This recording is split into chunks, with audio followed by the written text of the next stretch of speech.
Tonton video ini sampai selesai agar Anda tidak gagal paham.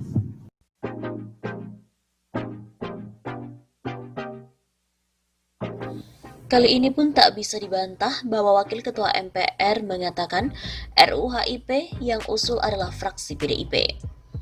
Umat Islam dan ormas-ormas Islam sepakat satu suara menolak RUU haluan ideologi Pancasila. Majelis Ulama Indonesia pada hari Jumat 12 Juni minggu lalu mengeluarkan maklumat keras dalam menolak RUU HIP di mana dinilai terdapat upaya untuk membangkitkan kembali paham dan juga Partai Komunis Indonesia. Kami pun pantas untuk mencurigai bahwa konseptor RUU HIP ini adalah oknum-oknum yang ingin membangkitkan kembali paham dan Partai Komunis Indonesia, dan oleh karena itu patut diusut oleh yang berwajib. Begitu bunyi poin 5 maklumat MUI. Setelah penolakan luas dari umat Islam, partai-partai di DPR sekarang saling lempar dan buang badan, tidak mengaku siapa yang menjadi inisiator dan juga yang mengusulkan RUU HIP, di mana telah disetujui pada rapat paripurna DPR dan masuk pada program legislasi nasional pada 12 Mei lalu. Namun, di acara 2 CCTV One beberapa waktu lalu, Wakil Ketua MPR Arsul Sani mengatakan RUU HIP yang mengusulkan adalah PDIP. Nah, jadi jelaskan?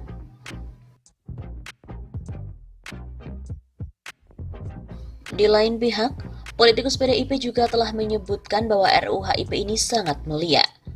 Anggota Dewan Perwakilan Rakyat PDIP, Arya Bima, menyebut bahwa rancangan undang-undang HIP sangat mulia. Bima beralasan tanpa Pancasila tak akan ada DPR bahkan NKRI. Sejauh yang diketahui, RUU ini sangat mulia. Begitu kata Bima dalam rapat paripurna DPR pada hari Kamis 18 Juni.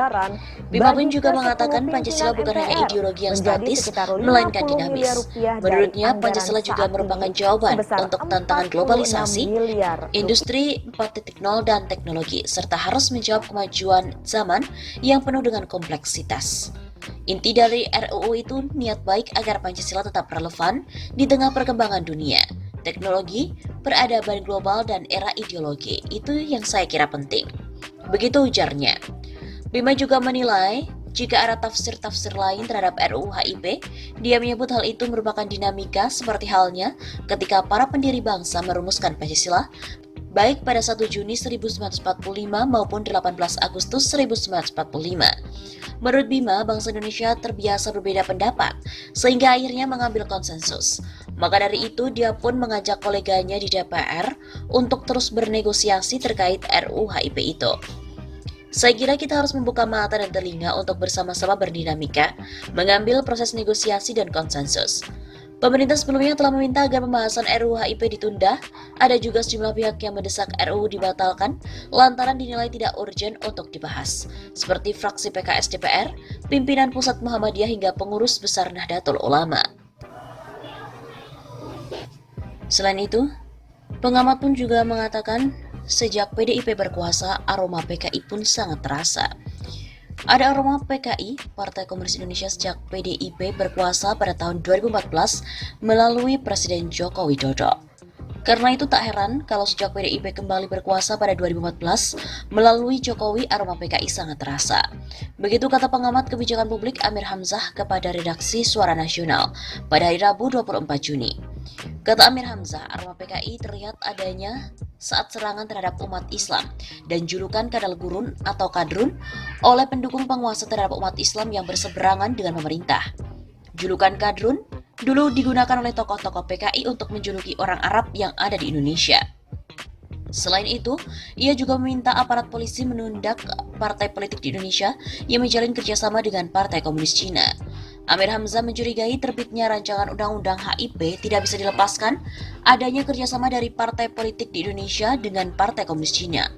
Terbitnya RUU HIP pada Mei 2020 lalu bisa jadi merupakan satu rangkaian panjang untuk membuka jalan kebangkitan komunisme di Indonesia, dan ini tak boleh ditolerir. Begitu jelas Amir Hamzah. Selain itu, Fuad Bawazir juga mengatakan kejadian saat ini pun mirip sebelum peristiwa G30 SPKI. Saat ini pola tahun 1965 sedang dimainkan, seperti adanya agitasi dan propaganda, sehingga memunculkan hiruk-pikuk tidak menentu. Demikian dikatakan Menteri Keuangan era Presiden Soeharto, Fuad Bawazir, dalam sebuah artikel berjudul Ingat Tahun-Tahun Vivere Pericoloso. Menurut Fuad, saat ini tentu tidak mudah menunjuk hidung aktor yang memunculkan agitasi dan propaganda. Sebab, dulu masih ada PKI dan organisasi-organisasi underbone-nya, tapi kini semua tanpa bentuk sehingga biasa disebut OTB, organisasi tanpa bentuk. Kata Fuad, saat ini aktor pemainnya tidak selalu nampak. Yang dimainkan bisa jadi tidak sadar dan lebih celaka lagi, kelompok yang bodoh yang hanya ikut-ikutan bermain. Kini, provokasi terus dilancarkan dengan berbagai cara, bahkan menggunakan buzzer berbayar dan juga medsos. Kini pun, tiba-tiba melihat baliho besar Presiden Soekarno pemimpin besar revolusi di jalan protokol. Baliho PBR ini bisa memancing baliho lain seperti Presiden Soeharto adalah Bapak Pembangunan Nasional, Presiden B.J. Habibie Bapak Teknologi Indonesia, Presiden SBY Bapak Demokrasi, dan lain-lain. Tentu kita berharap agar pancingan baliho PBR itu tidak berhasil. Kata Fuad, muncul lagi provokasi lain yaitu usulan masa jabatan presiden diubah menjadi 8 tahun. Tentulah gagasan ini meningkatkan suhu politik.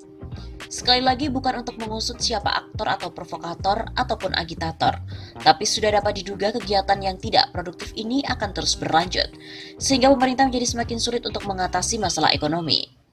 Meskipun yang paling diprovokasi umat Islam, tapi yang jadi paling diuntungkan dari provokasi ini justru umat Islam. Lihat bagaimana sikap umat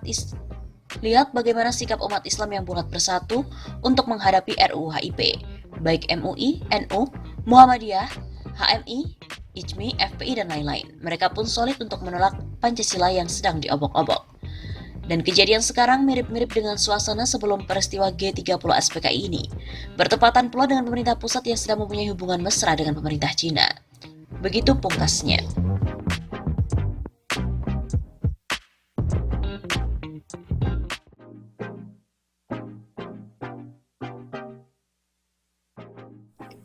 Benarkah Megawati minta mundur sebagai ketua PDIP di tengah polemik RUU HIP? Gambar-gambar tangkapan layar dari video berita TV One. Megawati minta mundur beredar di media sosial. Gambar-gambar tersebut dibagikan dengan narasi bahwa Megawati Soekarno Putri meminta mundur sebagai Ketua Umum Partai Demokrasi Indonesia Perjuangan atau PDIP di tengah polemik rancangan undang-undang haluan ideologi Pancasila atau RUU HIP. Di Facebook, gambar tangkapan layar serta narasi itu dibagikan oleh salah satu akun Evi Margareta Om Pusunggo, yakni pada 7 Juli 2020. Akun ini menulis, Mak Banteng minta mundur, alih-alih bertanggung jawab atas RUU HIP yang digagasnya, Simbok malah mundur. Mau kemana? Kabur. Tagar tangkap inisiator RUU HIP, tagar tangkap Megawati bubarkan PDIP, tagar tolak RUU HIP, batalkan RUU HIP. Lalu apakah benar Megawati minta mundur sebagai ketua PDIP di tengah polemik RUU HIP?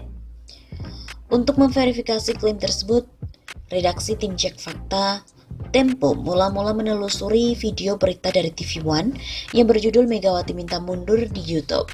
Hasilnya kanal YouTube milik TV One atau TV One News ini memang pernah mengunggah video dengan judul tersebut, di mana Megawati memakai baju batik berwarna hijau yang sama dengan yang terlihat dalam unggahan akun Evi Margareta Om Pusunggo.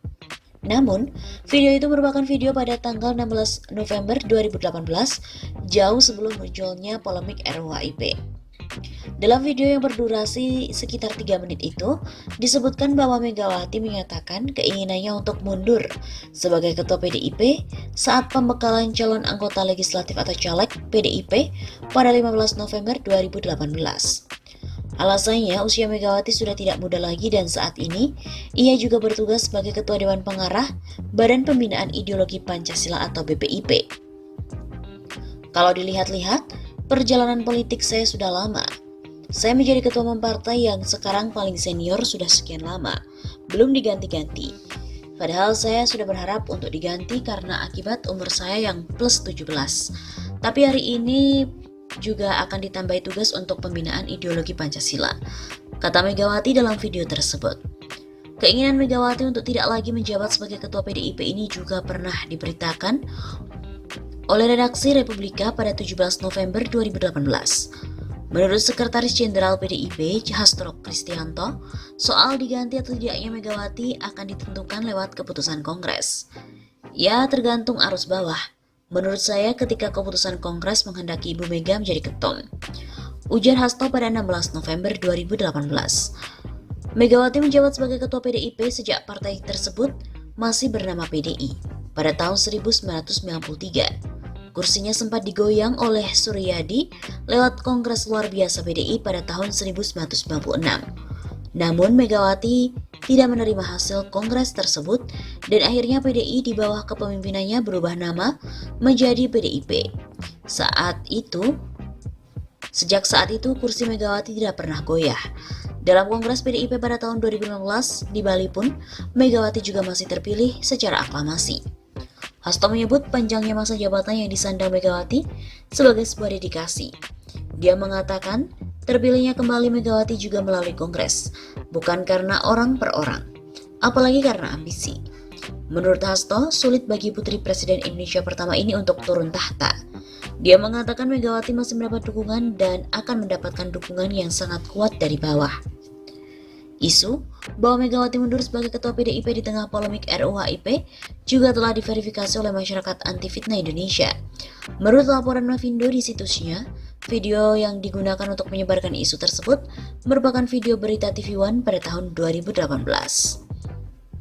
Dan dalam video tersebut, Megawati mengungkapkan keinginannya untuk mundur sebagai ketua karena persoalan usia.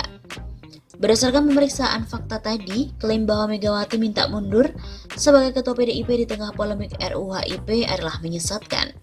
Video yang digunakan untuk klaim tersebut merupakan video pada tahun 2018, ketika Megawati memberikan pembekalan bagi para calon anggota legislatif atau caleg PDIP.